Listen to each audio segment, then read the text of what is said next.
Hello friends, ಇವತ್ತಿನ ಸಂಚಿಕೆಯಲ್ಲಿ ಏನಾಯಿತು ಅಂತ ನೋಡ್ಕೊಂಡು ಬರೋಣ ಬನ್ನಿ. ಮಾತಾಡಿ ಬಾಬಾ, ಮಾತಾಡಿ. ಈ ಸತ್ಯನ ಇವತ್ತು ನೀವು ಕಾಪಾಡಬೇಕು ಬಾಬಾ ಅಂತಾಳೆ ಈಶ್ವರಿ. ವಿದ್ಯಾ, ಭದ್ರ ಹೇಳ್ತಿರೋದು ದಿಟವೇ ಅಂತಾರೆ ಶಿವರಾಮೇಗೌಡರು. ಆಗ ವಿದ್ಯಾ ಮಾತಾಡದೆ ಮುಂದೆ ಬಂದು ನಿಂತ್ಕೋತಾಳೆ. ನೋಡಿದ್ರ ಬಾಬಾ, ನೀವೇ ನೋಡಿದ್ರಿ ತಾನೆ, ಏನು ಮಾತಾಡದೆ ಸುಮ್ಕೆ ಬಂದು ನಿಂತ್ಕೋತಾಳೆ ಅಂದರೆ ಇದಕ್ಕೇನು ಅರ್ಥ ಹೇಳಿ ಅಂತ ಈಶ್ವರಿ ಅಂದಾಗ, ನಿನ್ನೆ ಕೇಳ್ತಿರೋದು, ಮಾತಾಡವ ಅಂತಾರೆ ಶಿವರಾಮೇಗೌಡರು. ಹೌದು ಮಾವ, ಎಲ್ಲನೂ ದಿಟನೆಯ ಅಂತಾಳೆ ವಿದ್ಯಾ. ಎಲ್ಲರೂ ಶಾಕ್ನಿಂದ ನೋಡ್ತಾರೆ. ಆಹಾ, ಲೆಲೆಲೆ, ನಾನೇನೇ ನಿನಗೆ ಅನ್ಯಾಯ ಮಾಡಿದ್ದೀನಿ? ನನ್ನ ಮಗ ನಿನಗೇನೆ ಅನ್ಯಾಯ ಮಾಡವನೆ? ಏಟು ದಿನದಿಂದ ಬೆನ್ನಿಗೆ ಚೂರಿ ಹಾಕಬೇಕು ಅಂತ ಕಾಯ್ತಿದ್ಯೆ ಅಂತಾರೆ ಈಶ್ವರಿ. ಆ ಕೆಲಸ ಏನು ಇದ್ರೂ ನಿಮ್ಮ ಮಗಂದು ಚಿಕ್ಕತೆ ಅಂತಾಳೆ ವಿದ್ಯಾ. ಹೌದಮ್ಮ, ಹೌದು, ನೀನು ಸತ್ಯ ಹರಿಶ್ಚಂದ್ರನ ತುಂಡು. ನೀನು ನಿನ್ನ ಗಂಡನೇ ಸಾಧನೆ ಮಾಡಿರೋದು, ನನ್ನ ಮಗ ಏನೂ ಮಾಡಿಲ್ಲ. ಅವತ್ತು ನಿನ್ನ ತಲೆಗೆ ಏಟು ಬಿತ್ತು ತಾನೆ, ಬಾಯಲ್ಲಿ ಕಡ್ಜವ ಕಟ್ಕೊಂಡಿದ್ದೆ. ಅವತ್ತೇ ಹೇಳೋಕೆ ಏನೇ ಆಗಿತ್ತು ನಿನಗೆ? ಬಾವ, ನೀವೇ ನೋಡಿದಿರಲ್ಲ ಬಾವ, ನನ್ನ ಮಗ ಔಷಧಿ ತಂದುಕೊಟ್ಟಿದ್ದು ಅಲ್ವಾ ಬಾವ? ಇಷ್ಟು ದಿನದ ತನಕ ಅವಳೇನು ಮಾಡ್ತಿದ್ಲು ಬಾವ ಅಂತಾಳೆ ಈಶ್ವರಿ. ನೋಡಿ ಮಾವಯ್ಯ, ಸಾಕ್ಷಿ ಇಲ್ಲದೆ ಒಬ್ಬರ ಮೇಲೆ ಆರೋಪ ಹೊರಿಸಬಾರ್ದು ಅನ್ನೋ ಕಾರಣಕ್ಕೆ ನಾನು ಸುಮ್ಕೆ ಇದ್ದೆ ಅಷ್ಟೇಯ ಅಂತಾಳೆ ವಿದ್ಯಾ. ಓಹೋ, ಇಷ್ಟು ದಿನ ಸಾಕ್ಷಿನ ಸೃಷ್ಟಿ ಮಾಡ್ತಿದ್ದೆ ಅಂತಾಳೆ ಈಶ್ವರಿ. ಸತ್ಯನೇ ನಮ್ಮ ಕಡೆ ಇರಬೇಕಾದ್ರೆ ಏನು ಸೃಷ್ಟಿ ಮಾಡೋ ಅಗತ್ಯ ಇಲ್ಲ ಚಿಕ್ಕತೆ. ಯಾಕಂದರೆ ಸತ್ಯ ಅನ್ನೋದು ಒಂದು ಸಾಕ್ಷಿ. ಅದನ್ನು ಎಷ್ಟೇ ಆಳಕ್ಕೆ ಹೂತಾಕಿದ್ರೂ ಮಣ್ಣು ಸೀಳ್ಕೊಂಡು ಮೊಳಕೆ ಬೀಜದಂಗೆ ಈಚೆ ಬರ್ತದೆ. ಯಾವಾಗಲೂ ಸತ್ಯಕ್ಕೆ ಆ ದೇವರು ಜೊತೆಯಾಗಿರ್ತಾನೆ ಅಂತಾಳೆ ವಿದ್ಯಾ. ಲೇ, ಹಾಗಿಂದಾಗ ಕಾಡಿಂದ ಬಂದಾಗ ಯಾಕಲೇ ಹೇಳಲಿಲ್ಲ ಅಂತಾಳೆ ಚಿತ್ರ. ಅವತ್ತು ನನಗೆ ಮಾವಯ್ಯ ಮತ್ತು ಎಲ್ಲರ ಪ್ರಾಣ ಉಳಿಯೋದು ಮುಖ್ಯ ಆಗಿತ್ತು. ಅದು ಬಿಟ್ಟು ಕೀರ್ತಿ ಹೆಸರು ನನಗೆ ಬೇಕಾಗಿರಲಿಲ್ಲ ಅಂತಾಳೆ ವಿದ್ಯಾ. ಅಂದರೆ ನನ್ನ ಮಗನಿಗೆ ಸಿಕ್ಕಿರೋ ಕೀರ್ತಿ ನೋಡಿ ಬಾವ, ಈಗ 1 ಕೋಟಿ ರೂಪಾಯಿ ಕೊಡ್ತಾರಲ್ಲ, ಅದನ್ನು ನೋಡಿ ನಿನಗೆ ಐಡಿಯಾ ಬಂತೆ ಅಂತಾಳೆ ಈಶ್ವರಿ. ಸತ್ತಿದ ಬಾಗ್ಲನ್ನ ನಾನು ತೆಗ್ದಿಲ್ಲ ಚಿಕ್ಕತ್ತೆ, ನಿಮ್ಮ ಮಗನೇ ತಮ್ಮ ಕೈಯಾರೆ ತಾನೇ ಬೀಗ ತೆಗೆದಿದ್ದು. ಆಮೇಲೆ ಅದು ಹೊರಗಡೆ ಬಂದಿದ್ದು ನಮ್ಮ ಬಾಯಿಂದ ಅಲ್ಲ, ನಿಮ್ಮ ಮಗನ ಬಾಯಿಂದ ಅಂತಾಳೆ ವಿದ್ಯಾ. ನನಗೆ ಈಗ ಗೊತ್ತಾಯ್ತು ಬಾವ, ಗಂಡ ಹೆಂಡತಿ ಇಬ್ಬರು ಸೇರಿಕೊಂಡು ಮಗನ ವಿರುದ್ಧ ಮಸ್ಲತ್ ಮಾಡ್ತವ್ರೆ, ಏನೇನು ಹೇಳಿ ಕತೆ ಹುಟ್ಟಾಕ್ತವ್ರೆ ಅಂತಾಳೆ ಈಶ್ವರಿ. ಅಯ್ಯೋ, ನಾನು ಯಾಕೆ ಕತೆ ಹುಟ್ಟಾಕೋಣ ಚಿಕ್ಕತೆ? ನಿನ್ನ ಈ ಕುಲಪುತ್ರ ಅವನಲ್ಲ, ಅಯೋಗ್ಯತನಕ್ಕೆ ಪುರಾವೆ ಅವನೇ. ಸಾಕ್ಷಿನೆಲ್ಲ ಅಲ್ಲೇ ಬಿಟ್ಟು ಬಂದಿದ್ದ. ಅದೇನು ಅಂತ ತಿಳ್ಕೊಳ್ಳೋಕ್ಕೆ ಹೊಸಿ ದಿನ ಆಯಿತು ಅಟೆಯ. ಸತ್ಯ ಗೊತ್ತಾಗಿದ ತಕ್ಷಣ ಅದನ್ನು ಸಾಕ್ಷ್ಯ ಸಮೇತ ತೋರಿಸ್ಬೇಕು ಅಂತಲೇ ನಾನು ಹೋಗಿದ್ದು ಅಂತಾನೆ ಭದ್ರ. ಬರೀ ಬಾಯಿ ಮಾತಲ್ಲೇ ಕತೆ ಹೇಳೋದೇ ಆಯ್ತಲ್ಲ, ಇದೆಲ್ಲನೂ ಇವಳೇ ಮಾಡಿದ್ದು, ಸುಭಾಷ ಹೊಡೆದ್ಬಿಟ್ಟು ಬಂದ ಅಂತ ಹೇಳ್ತಿದ್ಯಲ್ಲೇ, ಏನಾಯ್ತಪ್ಪ ಸಾಕ್ಷಿ ಏನೈತೆ ಅಂತಾಳೆ ಈಶ್ವರಿ. ಸಾಕ್ಷಿ ಇಲ್ಲದೆ ನಾನೇನು ಮಾತಾಡೋಕ್ಕಿಲ್ಲ ಚಿಕ್ಕವ್ವ. ಕುಡಿದ್ಬಿಟ್ಟು ಹೀಗೆ ತಂದೆ ಅಂತ ಹೇಳಿದಾಗಲೇ ನನಗೆ ಅನುಮಾನ ಶುರುವಾಗಿತ್ತು. ಆವಾಗಲೇ ಇವನು ಕೊಳಪಟ್ಟಿ ಹಿಡ್ಕೊಂಡು ಬಂದು ಅಪ್ಪನ ಮುಂದೆ ನಿಲ್ಲಿಸಿ ಸತ್ಯ ಬಾಯಿ ಬಿಡಿಸೋದು ನನಗೇನು ಕಷ್ಟ ಆಗಿರಲಿಲ್ಲ. ಆದ್ರೂ ಯಾಕೆ ಸುಮ್ಮನಾಗಿದ್ದೆ ಗೊತ್ತಾ? ಹಂಗೇನಾರ ಮಾಡಿದರೆ ಇನ್ನೂ ಹೊಸಿ ನಾಟಕ ಮಾಡ್ತೀಯ ಅಂತ ಗೊತ್ತಾಗಿನೇ ಸಾಕ್ಷಿ ಸಮೇತ ಇವನು ಬಣ್ಣ ಬಯಲು ಮಾಡೋಣ ಅಂತ ಇವನ್ನ ಇಲ್ಲಿಗೆ ಕರ್ಕೊಂಡು ಬಂದೆ ಅಂತಾನೆ ಭದ್ರ. ಏನ್ಲ ಹೇಳ್ತಿದ್ಯಾ? ಯಾರ್ಲ ಇರೋದು? ಕಸ್ಲ ಹಂಗಾರೆ ಅಂತಾರೆ ಶಿವರಾಮೇಗೌಡರು. ಕ್ವಾಟ್ಲೆ ಅಂತಾನೆ ಭದ್ರ. ಸರಿ ಅಂಟಮ್ಮ ಅಂತ ಭದ್ರ ಸಾಧುಗಳು ಮತ್ತು ಅವ್ರ ಮಗಳನ್ನು ಕರ್ಕೊಂಡು ಬರ್ತಾನೆ. ಬನ್ನಿ ಅಪ್ಪಯ್ಯ, ಇವರೇ ಮಾಡಿರೋ ಅನಾಚಾರನ ಕಣ್ಣಾರೆ ಕಂಡಿರೋ ಸಾಕ್ಷಿ ಅಂತಾನೆ ಭದ್ರ. ಏನು ನಡೀತಿದೆ ಇಲ್ಲಿ ಅಂತಾರೆ ಶಿವರಾಮೇಗೌಡರು. ಅವತ್ತು ಏನಾಯಿತು, ಅಲ್ಲಿ ಏನಾಯಿತು, ಎಲ್ಲ ಸತ್ಯನ ಎಲ್ರಿಗೂ ಹೇಳಿ ಅಂತಾನೆ ಭದ್ರ. ಅದು ನಾನು ದಿನ ಗಿಡಮೂಲಿಕೆ ತರೋಕೆ ಕಾಡಿಗೆ ಹೋದಂಗೆ ಅವತ್ತು ಹೋಗಿದ್ದೆ. ಆವಾಗ ಅಲ್ಲಿ ಏನಾಯಿತು ಅಂದರೆ ಅಂತ ನಡೆದಿರೋದನ್ನು ಹೇಳ್ತಾಳೆ ಸಾಧು ಮಗಳು. ಆಮೇಲೆ ಅವರಿಗೆ ನೀರು ಕೊಡಿಸೋಣ ಅಂತ ನಾನು ನೀರು ತರೋಕ್ಕೆ ಹೋದೆ. ನಾನು ನೀರು ತರೋ ಅಷ್ಟೊತ್ತಿಗೆ ಅವರಲ್ಲಿ ಇರಲಿಲ್ಲ. ಈ ವಿಷಯ ಹೇಳಬೇಕು ಅಂತ ನಾನು ಹಾಸ್ಪಿಟ್ಲಿಗೆ ಓಡೋಡಿ ಬಂದೆ. ಆದರೆ ಅಲ್ಲಿ ಎಲ್ಲ ಸರಿ ಹೋಗಿತ್ತು. ಇದನ್ನು ಹೇಳಿ ಇನ್ನೊಂದು ಗೊಂದಲ ಸೃಷ್ಟಿ ಮಾಡೋದು ಬೇಡ ಅಂತ ಸುಮ್ಮನಾದೆ ಅಂತಾರೆ ಸಾಧು ಮಗಳು. ಅವತ್ತು ಕಾಡಿನಲ್ಲಿ ನಡೆದಿದ್ದ ಘಟನೆಗೆ ಯಾರೂ ಸಾಕ್ಷಿ ಇಲ್ಲ ಅಂತವಾ ವಿದ್ಯಾ ಕಷ್ಟಪಟ್ಟು ತಂದಿದ್ದು ಮದ್ದನ್ನು ತಾನು ತಂದಿದ್ದು ಅಂತ ಹೇಳಿಕೊಂಡು ಹೀರೋ ಆಗಿ ಬಿಲ್ಡಪ್ ಕೊಡ್ತವನೆ. ಆದರೆ ಸತ್ಯಕ್ಕೆ ಕಣ್ಣಿರ್ತದೆ. ಏನಾದರೂ ಸಾಕ್ಷಿ ಬಿಟ್ಟು ಬಂದಿರ್ತಾನೆ, ಅದು ಯಾವತ್ತಾದರೂ ಒಂದಿನ ಆಚೆ ಬರ್ತದೆ ಅನ್ನೋದನ್ನು ಮರ್ತುಬಿಟ್ಟವನೇ ಅಪ್ಪಯ್ಯ ಅಂತಾನೆ ಭದ್ರ. ನನಗೀಗ ಎಲ್ಲ ಅರ್ಥ ಆಗೋಯ್ತು. ಇವರೇ ಸಂಚೇನು ಅಂತ ನನಗೆ ಸಂದಾಗ ಅರ್ಥ ಆಗೋಯ್ತು. ಅಬ್ಬಬ್ಬಾ, ಎಲ್ಲರೂ ಸೇರಿಕೊಂಡು ನನ್ನ ಮಗನ ಸಲುವಾಗಿ ಸಂದಾಗಿ ಕತೆ ಕಟ್ತಿದ್ದೀರೇ.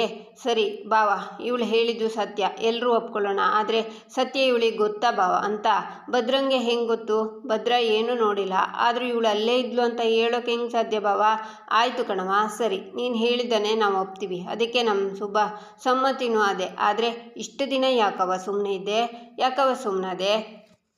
ಯಾಕೆ ಭಯ ಪಡ್ತಿದ್ಯಾ? ಮಾತಾಡು. ನೋಡಿದ್ರ ಬಾವ, ಇದರಲ್ಲಿ ಗೊತ್ತಾಯ್ತಿಲ್ವಾ ಇವ್ರುಗಳೇನು ಮಸ್ಲಾತ್ ಮಾಡಿಕೊಂಡು ಬಂದವ್ರೆ ಅಂತ. ಅದನ್ನು ನೇರವಾಗಿ ಹೇಳೋಕ್ಕಾಗದೆ ಸುಭಾಸನ್ ಮದುವೆಯಲ್ಲಿ ಎಲ್ಲರ ಮುಂದೆ ಮಾನ ಕಳಿತವ್ರೆ. ಓಹೋ, ಕೇಳ್ದ, ಮರ್ತ್ಬಿಟ್ಟೆ. ಇಲ್ಲಿ ಬಂದು ಹಿಂಗೆ ಮಾತಾಡಿದರೆ ಏಟ್ ಕೊಡ್ತೀನಿ ಅಂತ ಕರ್ಕೊಂಡು ಬಂದವನೆ. ಎಷ್ಟು ಹೇಳವನೆ?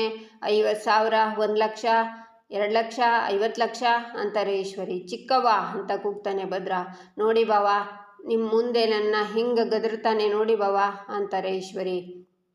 ಭದ್ರ, ಮೊದಲು ಈಶ್ವರಿ ಕೇಳ್ತಾ ಇರೋ ಪ್ರಶ್ನೆಗೆ ಉತ್ತರ ಕೊಡು. ಇದೆಲ್ಲ ನಿನಗೆ ಮೊದಲೇ ಗೊತ್ತಿದ್ರು ಯಾಕೆ ಸುಮ್ಮನೆ ಇದ್ದೆ ಅಂತಾರೆ ಶಿವರಾಮೇಗೌಡರು. ಇಲ್ಲ ಅಪ್ಪಯ್ಯ, ಈ ವಿಷಯ ಯಾವುದು ನನಗೆ ಮೊದಲೇ ಗೊತ್ತಿರಲಿಲ್ಲ. ಅವತ್ತು ನಾವೆಲ್ಲರೂ ಕೂತ್ಕೊಂಡು ಕುಡಿತಿರುವಾಗ ಬಾಯಿ ಬಿಟ್ಟಾಗಲೇ ನನಗೂ ಗೊತ್ತಾಗಿದ್ದು. ಆವಾಗಿಂದನೇ ನನಗೂ ಅನುಮಾನ ಶುರುವಾಗಿದ್ದು ಅಂತ ಸುಭಾಸ ಹೇಳಿದ್ದನ್ನೆಲ್ಲ ಹೇಳ್ತಾನೆ ಭದ್ರ. ನೋಡಪ್ಪಯ್ಯ, ಇವ್ರು ಮಾಡಿದ ಅನ್ಯಾಯಕ್ಕೆ ಇವರೇ ಸಾಕ್ಷಿ ಅಂತ ದೇವ್ರು ನನಗೆ ದಾರಿ ತೋರಿಸ್ದಾಗ್ಲೇ ಇವರನ್ನು ಕರ್ಕೊಂಡು ಬಂದು ನಿನ್ನ ಮುಂದೆ ನಿಲ್ಲಿಸಿದ್ದು ಅಂತಾನೆ ಭದ್ರ. ಲೇ ಭದ್ರ, ಯಾಕೆ ಇಂಥ ಮಸ್ಲತ್ ಮಾಡ್ತಿದ್ಯಾ? ಈ ನಿಮ್ಮ ಪಿತೂರಿಗೆ ಕೊನೆಗೆ ದೇವರನ್ನೇ ಸಾಕ್ಷಿಯಾಗಿ ತಂದು ನಿಲ್ಲಿಸ್ತಿದ್ಯಲ್ಲೇ. ನಂಗೆ ಗೊತ್ತು ಕಣ್ಲಾ, ದೇವ್ರು ಬಂದು ಮಾತಾಡೋಕ್ಕಿಲ್ಲ. ದೇವ್ರ ಹೆಸರು ಹೇಳಿದರೆ ಇವರೆಲ್ಲ ನಂಬ್ತಾರೆ ಅಂತ ತಾನೆ. ನೋಡು ಭದ್ರ, ಈ ನಿನ್ನ ಕತೆ ಇಲ್ಲಿರೋರು ಯಾರು ಬೇಕಿದ್ರು ನಂಬೋದು, ಆದರೆ ನಾನು ನಂಬಕ್ಕಿಲ್ಲ. ನಾನೇ ಯಾಕ್ಲಾ? ಸತ್ಯ ನ್ಯಾಯ ದಾರಿಲಿರೋರು ಯಾರೂ ನಂಬಕ್ಕಿಲ್ಲ. ಒಂದು ತಿಳ್ಕೊ, ನೀವು ಗಂಡ ಹೆಂಡತಿ ಸೇರಿಕೊಂಡು ಏನೇ ಮಸ್ಲತ್ ಮಾಡಿ ಎಷ್ಟೇ ಸಾಕ್ಷಿಗಳನ್ನು ಹುಟ್ಟಾಕಿದ್ರು ಆ ಮದ್ದನ್ನು ಸುಭಾಸನೆ ತಂದಿದ್ದು ಅನ್ನೋದು ಸತ್ಯ. ನನ್ನ ಮಗನ ಮೇಲೆ ಇರೋ ಹೊಟ್ಟೆ ಕಿಚ್ಚಿಗೆ ನಾನು ನನ್ನ ಹೆಂಡರು ಹಿಂಗೆ ಮಾಡ್ದು ಅಂತ ಅವನ ಮುಂದೆ ಕ್ಷಮೆ ಕೇಳಿ. ಬಾವ, ನಿಮಗೆ ನ್ಯಾಯವೇ ಮುಖ್ಯ, ನ್ಯಾಯನೇ ಗೆಲ್ಲಬೇಕು ಅನ್ನೋದಾದರೆ ಅವರಿಬ್ಬರು ಸುಭಾಸನ ಹತ್ರ ಕ್ಷಮೆ ಕೇಳಬೇಕು ಅಂತಾರೆ ಈಶ್ವರಿ. ಭದ್ರ, ಸುಭಾಸನೆ ಅವತ್ತು ಮತ್ತಂದ ಅನ್ನೋದಕ್ಕೆ ಅದನ್ನು ಕುಡ್ದಿರೋ ನಾನೇ ಜೀವಂತ ಸಾಕ್ಷಿ ಇದ್ದೀನಿ. ಅದನ್ನು ಕಣ್ಣಾರೆ ಕಂಡವರು ತುಂಬ ಜನ ಅವರೇ ಕಣ್ಲಾ ಅಂತಾರೆ ಶಿವರಾಮೇಗೌಡರು. ಇಲ್ಲ ಅಪ್ಪಯ್ಯ, ಇವನ ತಲೆಗೆ ಹೊಡೆದು ಬಂದಿದ್ದಕ್ಕೆ ಇವರೇ ಸಾಕ್ಷಿ ಅಂತಾನೆ ಭದ್ರ. ಈ ಸಾಕ್ಷಿ ಬಿಟ್ಟು ಬೇರೆ ಸಾಕ್ಷಿ ಇದ್ದರೆ ಅದನ್ನು ಕೊಡು. ಹೇಳ್ತಾ ಇರೋದೇ ಸತ್ಯ ಆದರೆ ಅದನ್ನು ನಂಬೋದಕ್ಕೆ ಸಾಧ್ಯ ಇಲ್ಲ. ಅದಕ್ಕೆ ನೀವು ಸುಭಾಸನ ಹತ್ರ ಕ್ಷಮೆ ಕೇಳಬೇಕಾಗತ್ತೆ. ಇದನ್ನು ಇಲ್ಲಿಗೆ ಬಿಟ್ಬಿಡಿ ಅಂತಾರೆ ಶಿವರಾಮೇಗೌಡರು. ನೋಡು ಕಣ್ಲ ಭದ್ರ, ಇಲ್ಲಿ ಮಾತಿಗೆ ಬೆಲೆ ಇಲ್ಲ, ಸಾಕ್ಷಿಗೆ ಬೆಲೆ. ನಿನ್ನ ಮಾತು ಅವ್ರು ಹೇಳಿದ್ದೆ ಸತ್ಯ ಅನ್ನೋದಾದರೆ ಸಾಬೀತು ಮಾಡು. ಇಲ್ಲ ಅಂದರೆ ಅವ್ರು ಹೇಳಿದ್ದನ್ನು ಸತ್ಯ ಅಂತ ಒಪ್ಕೋಬೇಕಾಯ್ತದೆ. ಯಾಕಂದರೆ ನಾವು ಕೂಡ ಅವನ್ನ ಖುದ್ದಾಗಿ ತಗೊಂಡು ಬಂದಿದ್ದನ್ನು ನೋಡಿದ್ದೀವಿ. ನೋಡ್ಲಾ ಕಣ್ಲ ಭದ್ರ, ನಮಗೆ ನೀನು ಬೇರೆ ಅಲ್ಲ, ಸುಭಾಸ ಬೇರೆ ಅಲ್ಲ ಅಂತಾರೆ ಅಜ್ಜಿ. ಸದ್ಯಕ್ಕೆ ಇರೋದು ಇದೊಂದೇ ಸಾಕ್ಷಿ ಅಂತಾನೆ ಭದ್ರ. ಲೇಲೆ ಅದು ದುಡ್ಡು ಕೊಟ್ಟು ಸೃಷ್ಟಿ ಮಾಡಿರೋ ಸಾಕ್ಷಿ ಅಂತ ಹೇಳ್ತಾ ಇಲ್ವಾ ಅಂತಾರೆ ಈಶ್ವರಿ. ಸಾಕ್ಷಿ ಏನಾದರೂ ಇಲ್ಲ ಅಂದರೆ ನೀವಿಬ್ಬರು ಅವನ ಹತ್ರ ಕ್ಷಮೆ ಕೇಳಿ ಅಂತಾರೆ ಶಿವರಾಮೇಗೌಡರು. ಕ್ಷಮಿಸ್ಬಿಡಪ್ಪಯ್ಯ, ಸಾಕ್ಷಿ ನನ್ನ ಹತ್ರ ಇಲ್ಲ ಅಂತ ಹೇಳಿದೆ, ಆದರೆ ಸಾಕ್ಷಿನ ಇವ್ರ ಬಾಯಿಂದನೇ ತರಿಸುವಂಥ ಅಸ್ತ್ರ ನಂತವಾದೆ. ಆವಾಗ ಸತ್ಯ ಏನು ಅಂತ ಇವರೇ ಬಾಯಿ ಬಿಡ್ತಾರೆ ಅಂತಾನೆ ಭದ್ರ. ಕ್ವಾಟ್ಲೆ ಅಂತಾನೆ ಭದ್ರ. ಸರಿ ಅಂತಮ್ಮ ಅಂತ ಹೋಗ್ತಾನೆ ಕ್ವಾಟ್ಲಿ. ಕೊಡವ ಇಲ್ಲಿ ಅಂತ ಸಾಧು ಮಗಳ ಹತ್ರ ರಾಕ್ಷಸಿ ಜೈನನ ಇರೋ ಡಬ್ಬನ ತೆಗಿತಾನೆ ಭದ್ರ. ಈಗ ಯಾಕ್ಲ ಇದು ಅಂತಾರೆ ಶಿವರಾಮೇಗೌಡರು. ಅಪ್ಪಯ್ಯ, ದಯವಿಟ್ಟು 2 ನಿಮಿಷ ಹಿಂದೆ ಇರು, ಸತ್ಯ ಏನು ಅಂತ ನಿಮಗೆ ತಿಳಿತದೆ ಅಂತಾನೆ ಭದ್ರ. ಅವರೆಲ್ಲ ಆಚೆ ಹೋಗ್ತಾರೆ. ಭದ್ರ, ತಮಾಷೆ ಮಾಡ್ತಿದ್ಯಾ? ಅದು ಕಚ್ಚಿದ್ರೆ ಪ್ರಾಣನೇ ಹೋಯ್ತಿದ್ದೆ. ಬೇಡ ಭದ್ರ, ಏನು ಮಾಡ್ತಿದ್ಯಾ? ಹುಚ್ಚಿಡ್ದೈತ ನಿನಗೆ? ಬಾವ ಹೇಳಿ ಬಾವ ಅಂತಾರೆ ಈಶ್ವರಿ. ಭದ್ರ, ಬೇಡ ಕಣ್ಲಾ ಅಂತಾರೆ ಶಿವರಾಮೇಗೌಡರು. ಅಪ್ಪಯ್ಯ, ದಯವಿಟ್ಟು 2 ನಿಮಿಷ ಸುಮ್ಮನಿರಿ. ಸತ್ಯನ ಇವ್ರ ಬಾಯಿಂದ ಬಿಡಿಸ್ತೀನಿ. ಸತ್ಯ ಸಾಕ್ಷಿ ಎಲ್ಲ ಕೇಳ್ತಾ ಇದ್ರಿ ಅಲ್ವಾ, ಎಲ್ಲ ಇವರೇ ಬಾಯಿ ಬಿಡ್ತಾರೆ ಅಂತಾನೆ ಭದ್ರ. ಆಗ ಕ್ವಾಟ್ಲೆ ಇನ್ನೊಂದು ಡಬ್ಬದಲ್ಲಿರೋ ರಾಕ್ಷಸ ಜೇನನ್ನು ತರ್ತಾನೆ. ಆಗ ಡಬ್ಬನ ಓಪನ್ ಮಾಡಿ ಸುಭಾಸನ ಹತ್ರ ಬಿಡ್ತಾನೆ. ಅದು ಅವನ ಕುತ್ತಿಗೆಗೆ ಕಚ್ಚುತ್ತೆ. ಇನ್ನೊಂದನ್ನು ಈಶ್ವರಿ ಕೈಗೆ ಬಿಡ್ತಾನೆ. ಅದು ಈಶ್ವರಿ ಕೈಗೆ ಕಚ್ಚುತ್ತೆ. ಕ್ವಾಟ್ಲೆ ಹೋಮದ ಕುಂಡಕ್ಕೆ ತಕ್ಷಣ ಬೆಂಕಿನ ಹಚ್ತಾನೆ. ಭದ್ರ, ಏನು ಮಾಡಬೇಕು ಅಂತಿದ್ಯಾ ಅಂತಾರೆ ಈಶ್ವರಿ. ಭದ್ರ, ಏನು ಮಾಡಿದೆ?